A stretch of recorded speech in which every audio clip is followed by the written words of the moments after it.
So the next session is about the future. As I walked out the door toward the gate that would lead to my freedom, I knew if I didn't leave my bitterness and hatred behind, I'd still be in prison. That was the preface to the Daily Maverick yesterday on Nelson Mandela's birthday. Standing together and a place for us all says it all. And is the word at the core of standing together and also of JDI's values. It is at the core of Jewish values and at the core of what it means to be human. No one can achieve justice, compassion, equal rights, freedom, a society based on moral responsibility without and. Exclusion is not the way forward. Inclusion is. Indeed, we all know that Israel's Declaration of Independence propounds equal rights for all inhabitants. 7 million Jewish and 7 million Palestinian people live between the Mediterranean Sea and the Jordan River. They all aren't going anywhere. The only path forward is to stand together, to forge a future based on and us and them, where each person in the land may express their specific identity within a context of freedom, safety, dignity, peace in our mutual homeland. Surely this is Muvan Me'elav. Surely this is obvious. It is astounding that it isn't obvious to so many. Sally Abed has been a long-standing member of the national leadership of Standing Together, the Jewish Arab grassroots movement that mobilizes people around issues of peace, equality, social justice. She has been a prominent, progressive Palestinian voice in Israel for many years, leading national campaigns around climate, justice, minimum wages, housing, a society that moves towards greater freedom and justice for Palestinians. Sally has been and is a voice for peace. In February 2024, she was elected to Haifa City Council as the first Palestinian woman to ever lead a represented joint slate in Israel. As of June 2026, in other words, last month, Sally is a Knesset candidate representing A Place for Us All, the new Jewish Arab party headed by Rula Daoud and Alon-Lee Green. Sally and A Place for Us All are currently incredibly busy campaigning towards the election. She has to leave, as I said, at 11 o'clock, 12 o'clock her time. We're really privileged that she has taken the time out. She also has a little baby. Sally, I don't know how you do it. And we're asking you this morning, Sally, to speak about how you view the last few years, the upcoming elections, the new left, the role of Palestinians, how to deal with the various challenges and the fears of change. So over to you, Sally. Again, for having me, for the invitation. Thank you for the kind introduction, and thank you for doing this. I think in many ways, we both represent voices that are now feel like, the few represent or hold, but that it represents the interest of the many, of the majority of the people. So thank you for doing that. Thank you for being courageous. And I really appreciate the invitation and the opportunity. I'm gonna be extremely, short because I do think that questions and engagement are much, much more important, and we have half of the time that we thought we have. And I do apologize again for having such a constraint. I really do need to go after this. We are in the middle of an electoral campaign. But let's start. I'm Sally Abed. I'm 35. I am a mom to an almost 2 years old by now, who's in kindergarten. So that's how I am able to function right now. Let's talk a little bit about, maybe the bigger picture and how we see our role in it as a Jewish Arab grassroots movement.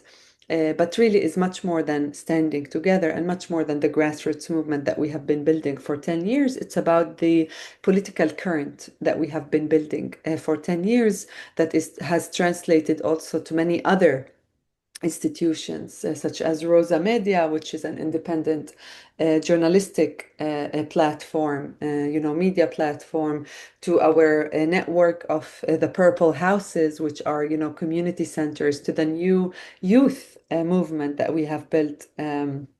And to obviously our municipal movements, such as mine in Haifa, which is called the city's majority, ربع عير أغلبية البلد, which has, been organizing the residents of Haifa, both Arab, Palestinian, and Jewish, around issues of social justice, of the things that are around our neighborhoods, around education, around infrastructure, transportation, urban planning, urban environment. And I will maybe talk a little bit about my municipal work and how it is connected to the bigger picture of how we see our role as a joint political party, but also as Palestinians, in this new political party, and what it means for us to lead such a new political project in Israeli society, especially in this new historic junction that we are in today. So let me start by saying that our ambition and our vision for this place stems from understanding that, Israeli society, both, 20% Palestinian, 80% Jewish, but really also the 14 million people that live on this shared homeland, 7 million Palestinians and 7 million Jews, share an interest. We share an interest of peace, of prosperity, of security, of a safe future, one that doesn't only guarantee us that we won't die, but one that is prosperous, one that is full of culture, full of wealth, full of happiness, and really let us, as two peoples on this land, enjoy our land, enjoy our homeland, enjoy the continuity of our homeland beyond the borders that were built, and beyond the checkpoints, and beyond the occupation and the siege, and beyond the buffer zones and the security zones, and really understanding how do we create that image for people here. And our work that we take as Palestinians and Jewish citizens of Israel stems from understanding how do we create that political will from Israeli society, understanding that the Israeli society is the hegemonic one, is the one that has the power to move and create a leadership that can ask for peace, that can ask for negotiations, that can has the political will to actually in the occupation to work towards peace, but also work around our own lives in Israel, around rehabilitating, the immense damage that we have endured in recent decades, but really in the last 3.5 years under the current 4 years almost under the current government. And this damage is much beyond it's the life loss, it's the trauma, obviously post October 7 massacre, post the moral deterioration of the Israeli society, witnessing or not witnessing what happened in Gaza, what is still happening in Gaza, what is still happening in the West Bank, what is happening within the Palestinian society in Israel. And the economic deterioration, the attacks on democracy, on the infrastructure of our democracy, of our police, of our welfare system, of our education. These things that they are, the tragic side effects of the occupation, the tragic side effects of the current government, but also the policies that we know have been installed and promoted for much more before this current government. But what changed actually? What is different since October 7th or since, under the current government? What actually changed? Two main things.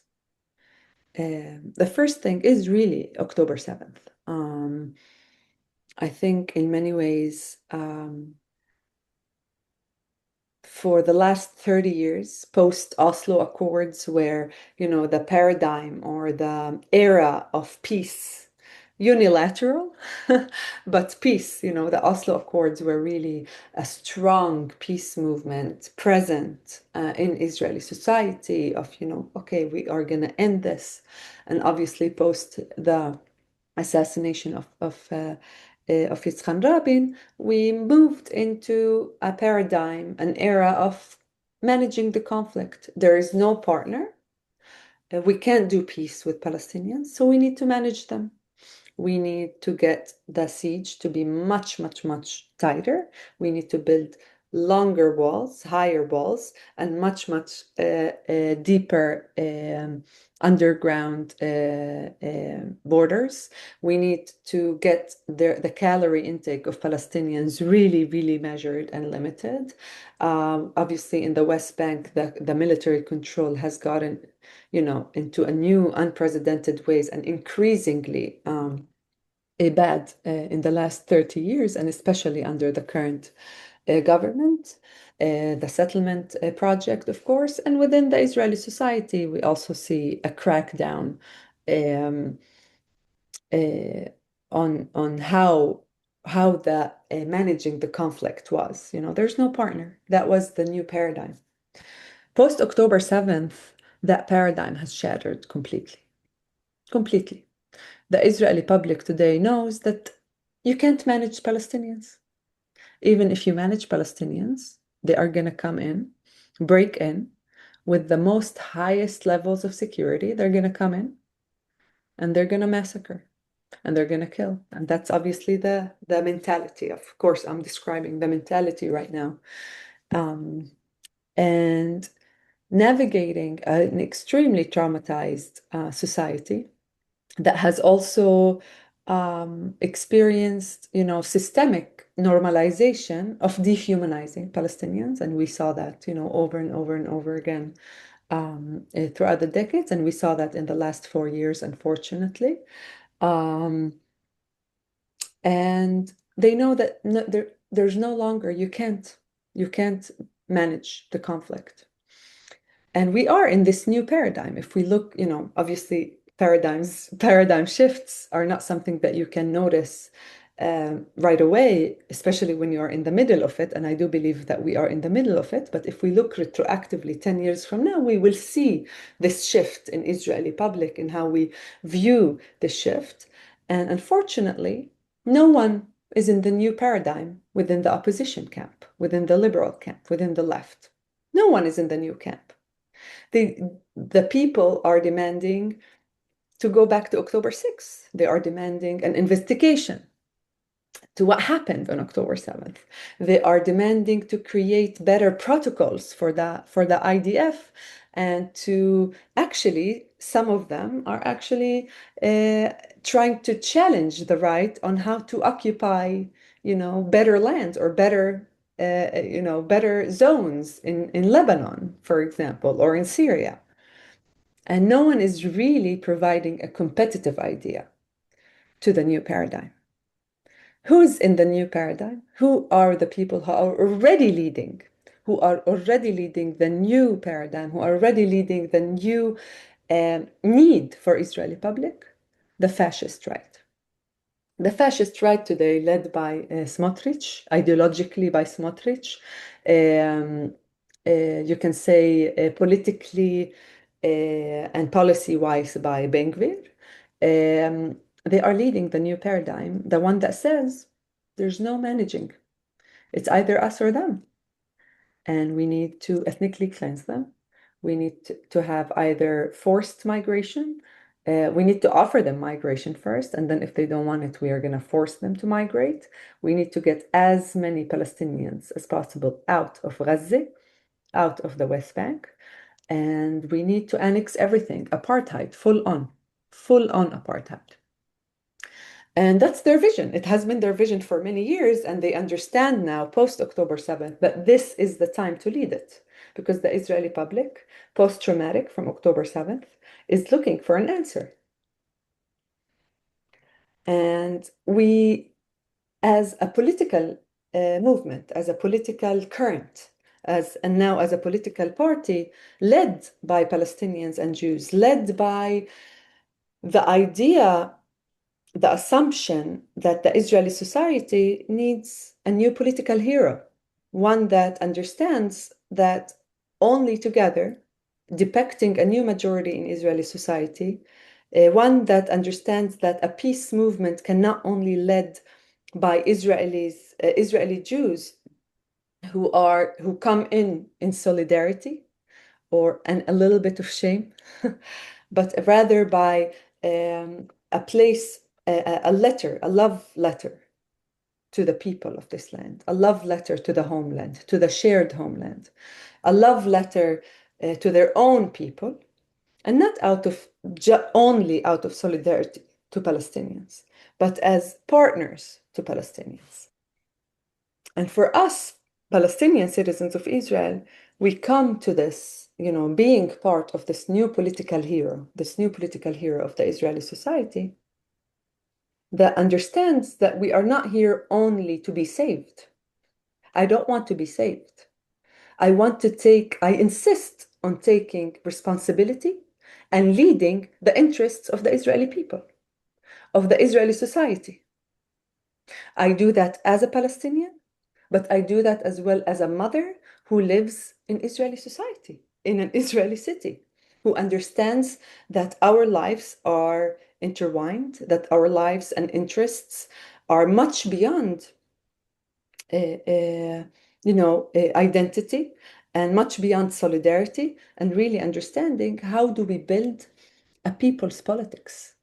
How do I create support that doesn't ask Palestine, doesn't demand solidarity from Jews, doesn't demand, the Jewish public to feel ashamed for what we have endured as people, but actually understands that one, I go through a lot of what, as an Israeli citizen, I go through a lot of the hardships like everyone else. But two is the fact that, I have a historic role. I have a historic role as a Palestinian in Israel. We are the only 2 million people that speak Hebrew. We are the only 2 million people that can elect and be elected in Israel. We are the only 2 million people that have the slightest political imagination of how can we do this? How can we share this land? How can we share this homeland? How can we share a society? How can we share campuses and hospitals and streets and buildings? I live in Haifa, a mixed city. How do we do that? And we are the only Palestinian sector, among everyone, the millions in the West Bank, in Gaza, refugees abroad, in the diaspora. We're the only ones who understand that. So it really comes out of responsibility for my own society, as well as a responsibility for my own collective as a Palestinian. And that's really the kind of politics that we are trying to build in a larger sense. And I'm gonna say very, very shortly, because I understand that I took more than, I do want to leave us, 10 minutes for questions. We need to lead the public. The public today is led by their fears, and our leaders are led by the fears of the public. And what we are seeing for the last couple of years is that the political field is not competitive. You have the populist right, and then you had the fascist right in the last couple of years. And everyone else is just tilting to their way. because they're unable to compete with this kind of politics. Because most of our politicians today, within our change camp, within our liberal camp, within the Israeli left, whatever you want to call it, whatever spectrum you want to look at that is supposed to oppose this, they are led by the public. And the public today in Israel is at a very, very, very dangerous zone of not having the option to choose peace. No one is offering the Israeli public peace. No one. Literally, the Yair Golan, which is at the very end of the spectrum today with the Democrats, unfortunately, is unable to offer the Israeli public peace. They actually haven't said peace once, or Palestinian state once, or the occupation once in their vision for the conflict. Not once. And don't get me wrong, I will take Yair Golan, on anyone else. I will choose him over anyone else in the current political field. But we need to understand that it's not competitive enough, and they are led by the Israeli public. And it is time for us as leaders, as people who view ourselves as, we have been leading the new Israeli left in the last 10 years, but especially in the last 4 years. It is time for us to lead our public towards the courageous option of peace and equality and partnership. And it starts from a political partnership, a joint political project. Because if we are unable to depict and represent and perform and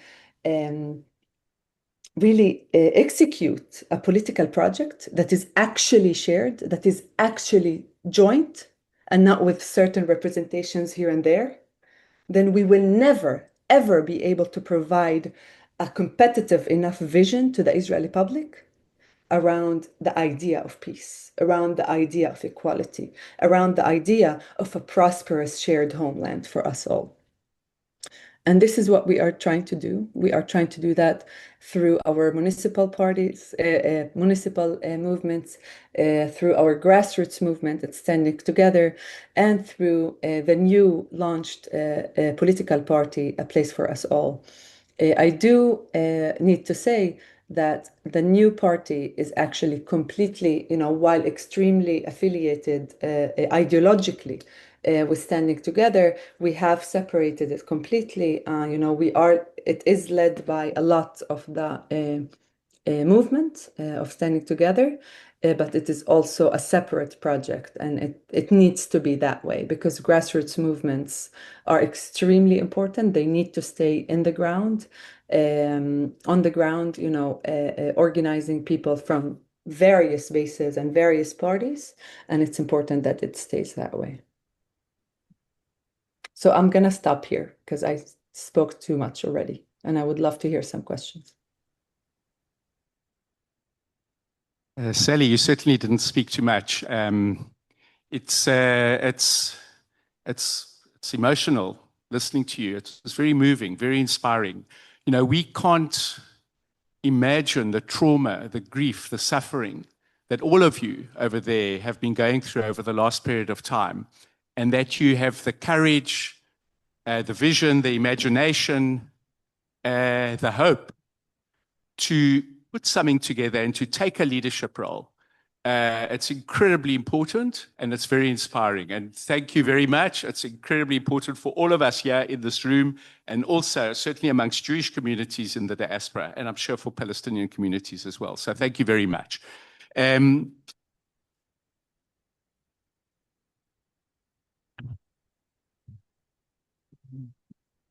We understand that you need to go relatively soon. We'd like as much of your time as possible. I'm going to ask for questions, but please, no speeches. Short questions to the point, and we'll start with Johannesburg. Come up.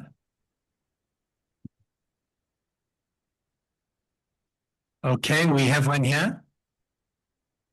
Hi, I'll just ask the sort of obvious elephant in the room question. What is your relationship with the predominantly Arab parties in the Israeli electoral scene? Do you have a relationship with them? How do you understand yourself in terms of being in competition with them? And how do you respond to the argument that given the Israeli electoral threshold that you might contribute to pulling some of the predominantly Arab parties under the electoral threshold? Thank you. Thanks. Thank you for that question. I will answer it very, very quickly.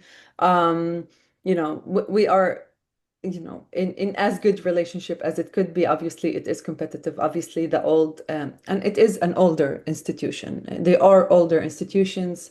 We see a huge, immense conflict between the Arab parties and the Arab public. The Arab public no longer trusts the Arab parties. There's really a big crack. People are not voting. 50%, 51% is the estimate of the Arab public voting turnout, which is tragic. It's simply tragic. It has been like this for many years.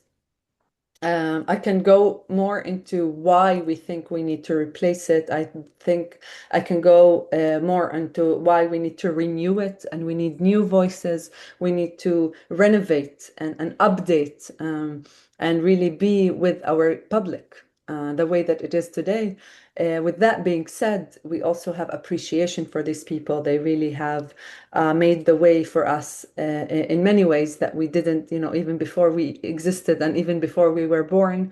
We have immense appreciation for them, and we think that we will collaborate. We are open to any collaboration, to anything that will strengthen them, that will strengthen our voice as a Palestinian public in Israel. And in terms of burning votes, I think that's a very conservative, first of all, I think that's a very conservative conversation that comes mostly from the liberal camp, the Jewish liberal camp in Israel, because they are completely unaware of the Arab street. Just 1 month into launching the political party, 1 month, just 1 month, we have grossed 60,000 votes, more than 1.2 mandates just in 1 month, just in Arab society in Israel. We are receiving, it's unheard of. It's unheard of for parties to receive this kind of, this level of support and votes in 1 month from launching. We are receiving an immense support from the Arab Palestinian public, and I think unfortunately, the liberal camp today, with its conservative church of, this is now about us, Jews among Jews, let us fix our democracy and get Bibi out, and then we'll talk about you. And I think it's extremely frustrating for us to have to say what I'm about to say, which is the second thing that I'm going to say. We're not going to burn votes. We're extremely responsible. We are committing again and again and again that the minute that we, understand that we are not 110% sure that we will pass the threshold, or that we have secured any kind of, connections that will let us go in with other parties and guarantee, no burning votes, then we will just withdraw from the race, and then we will, convert into go out to vote campaigns to other parties. Again, I say that, but I wish I didn't have to say that, because it's frustrating that as a Palestinian woman, young woman, I have to justify my existence and my desires to lead a new party, especially with our reality as Palestinians in Israel.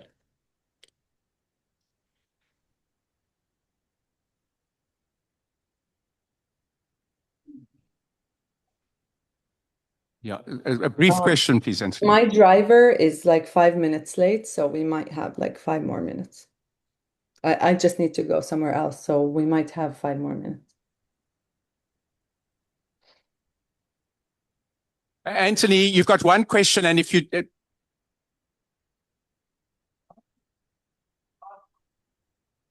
I can't hear you. We've got...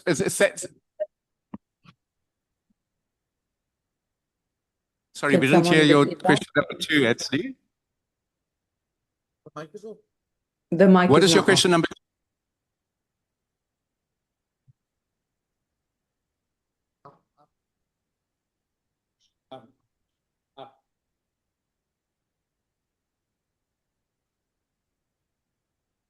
How do you propose to deal with the past history of the Arab population squandering its voting opportunity and rights? Thank you.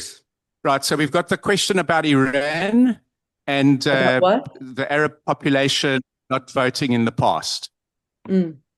There are two questions. What's the first question? I didn't hear it.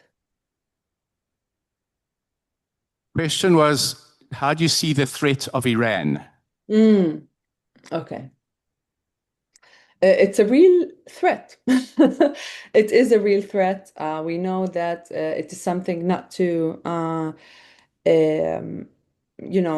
to dismiss, not to,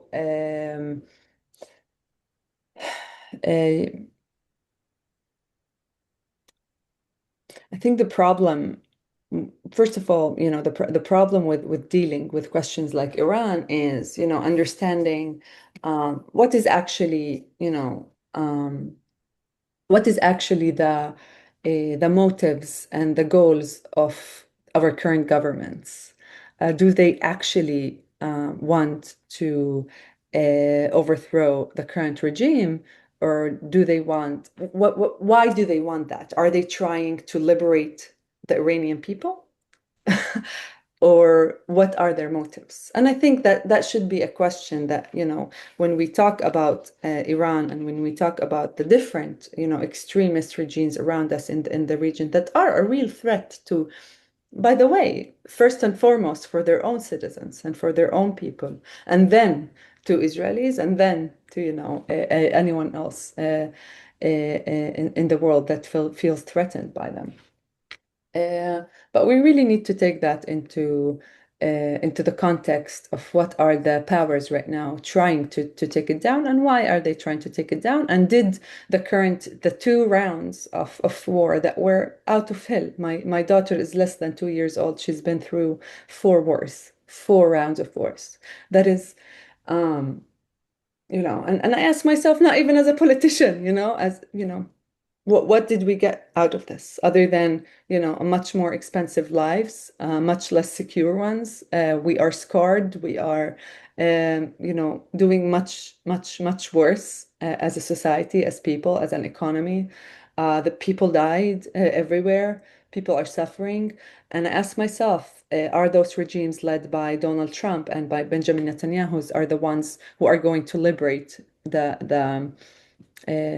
Iranian people and actually dismantle this kind of threat? Or are we talking about 2 regimes that are as dangerous, in many ways, and have inflicted so much pain and humanitarian crisis on us in the last couple of decades? And we need to really take those things. I'm not an expert. I also can't answer this in 2 minutes, but we really need to hold these questions very dearly to us, without, again, undermining the threat and the dangers and the fact that the current Iranian regime is extremely suppressive and oppressive, especially for their own people. I'm sorry, I And then, didn't Sally, get the that. second was The the second question. question. Very much. The second question relates to, why did the Arab populace not come out to vote in previous elections? Why does any marginalized group not participate in elections? Because you don't feel like you belong to it. You don't feel like it belongs to you, and you don't feel like you can impact it. We see that, there are many issues of why, but 1 out of 4 young voters, ages 18 to 26, are not going to vote. 40%, 60% of Arab women are not going to vote this upcoming elections. It's because they don't feel represented by the Arab parties as well. It's really a combination of, a lack of trust from Arab representation, but also a lack of trust from the institution and the state itself. And that's, I think, universal everywhere in the world. Marginalized communities just don't go out to vote. And we need to stop asking ourselves, why don't they go out to vote, and actually understand, how do we engage them and make them feel represented, but also impactful? How do we make the Arab young man to feel like they have a say? And that's what we are doing. We are also representing them, but we are also with them on the ground every day, asking them, what do you think? What do you think we should do? And that's extremely important. We need new political leadership. Thank you very much. So we're going to ask Johannesburg for a question. That is.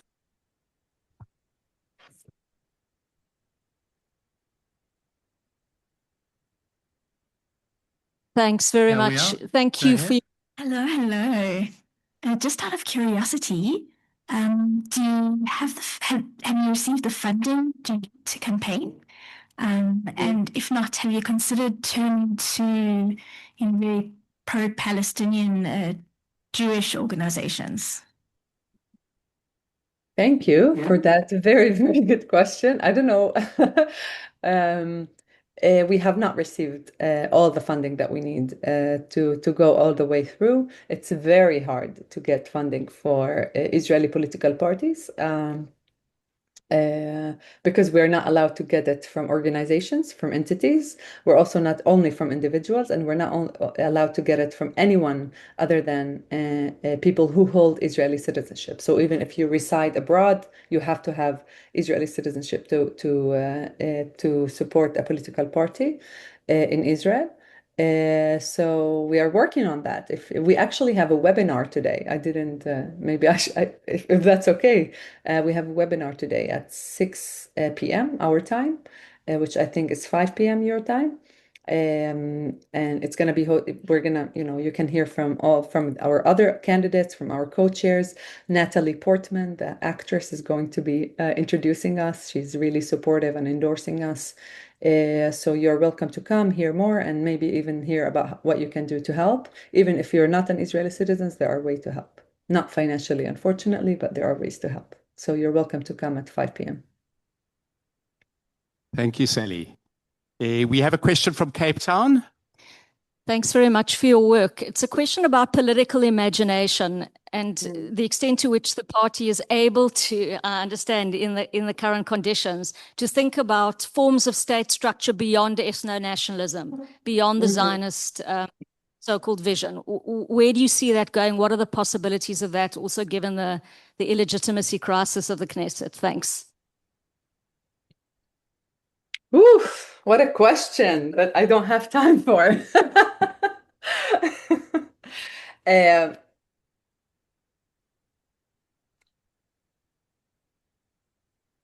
Listen, we are a socialist project, by the way. So we don't really, we're not big supporters of ethno-states on either side, right? We want democratic states with social welfare, states that are open, that are inclusive, that better the lives of their citizens. And we do envision. We actually do have a vision of the peace that we envision of a shared homeland and how we actually provide it. With that being said, all of that being said, and obviously there's that, big vision of ideal and, utopia of how we actually view things. In my opinion, it could be also, a confederation of the Middle East, right? I mean, my ancestors 800 years ago, before they came to Me'alia, which is in what now is northern Israel, they were probably somewhere in Lebanon or in Syria, right? We do understand that there are two collectives today that do have an identity. They have a collective national identity, one that is, Jewish Israeli, and one that is Palestinian, Arab Palestinian. And we understand that, we recognize that, and we understand that both collectives will demand and will require the right for self-determination. And that can be doable. That needs to be the very first step towards ending the very violent military occupation and military control over millions of Palestinians. It needs to be the very first step, the very necessary step, and it might be a very long step that we stay in and that we rehabilitate and that we build bridges through for many years. And we need, it is something to be respected and recognized as leaders. We need to recognize that. So we do understand the importance of collective national identities. With that being said, we also understand that it needs to include the freedom of movement, the freedom to reside where you want to reside, to sharing, the systems in a way that can allow Palestinians to move freely in Israel, Palestine, and for Jews to move freely and equally, not as a superior being in Israel, Palestine, and that's our goal for now. Thank you very much, Sally. Do we have time for another question from Johannesburg? She is waiting. Let me just. Right. Well, I think if you could just give us we can have one more question.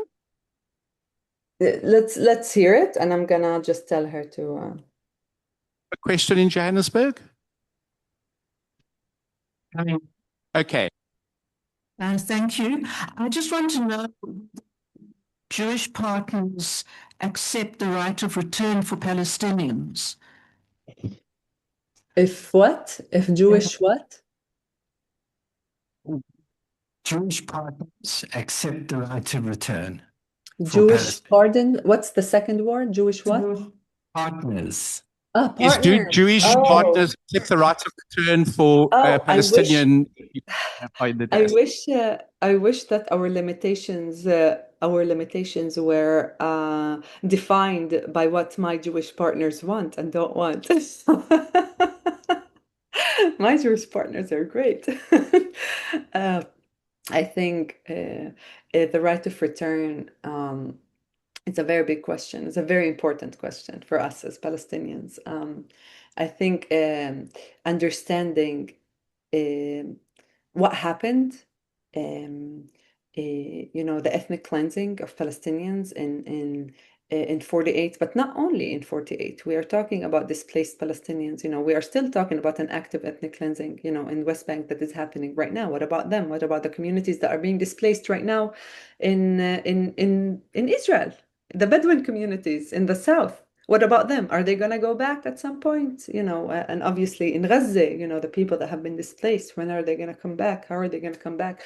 All these questions of historic justice, I think, begin to have a form and begin to have a value, a practical value, once we actually end the immediate suffering. Once we stop, worrying about Palestinian children being bombed in Gaza right now. And I think as a Palestinian community abroad and pro-Palestinian communities abroad, we need to hold that. And I have a request, hold the value of historic justice and the demand for historic justice as something that we really need to not forget. But also it doesn't have any practical value at the moment in terms of I always face this, like, if you don't, right of return, like, we need to go. So what are we going to do with people in northern Tel Aviv? We're just going to, like, ethnically cleanse them, get them out and then bring people of Manshiyya back. What does this mean, historic justice? We do support it. We actually have it as part of our vision. We do talk about the right of Palestinian refugees for the right to come and reside in Israel and be part and have the freedom of movement within Israel, Palestine, as people that have lived there before. But that's also not enough. What does historic justice mean is much more than that. And I said again, it only takes a practical form once the immediate suffering really stops. We can't condition our conversation on how you view historic justice or not. You can't condition it on that. It's too privileged. A father in Gaza will not condition the end of his suffering on whether, you recognize his right to go back to Jaffa or not. I hope that makes sense. Sally, we could carry on for at least another hour, 2 hours. The clarity, you're so clear about your values, about your vision, incredibly eloquent, incredible courage, and that you stand up to lead. And everyone here was listening to everything that you said, very engaged. And we all wish you tremendous success on a personal level, on a party level, in the coming election and into the future. It's very important for all of us that you, in fact, are successful. Thank you very, very much for taking the time out of your busy schedule, and very best wishes. And best of luck with everything. Thank you for your work and for the invitation.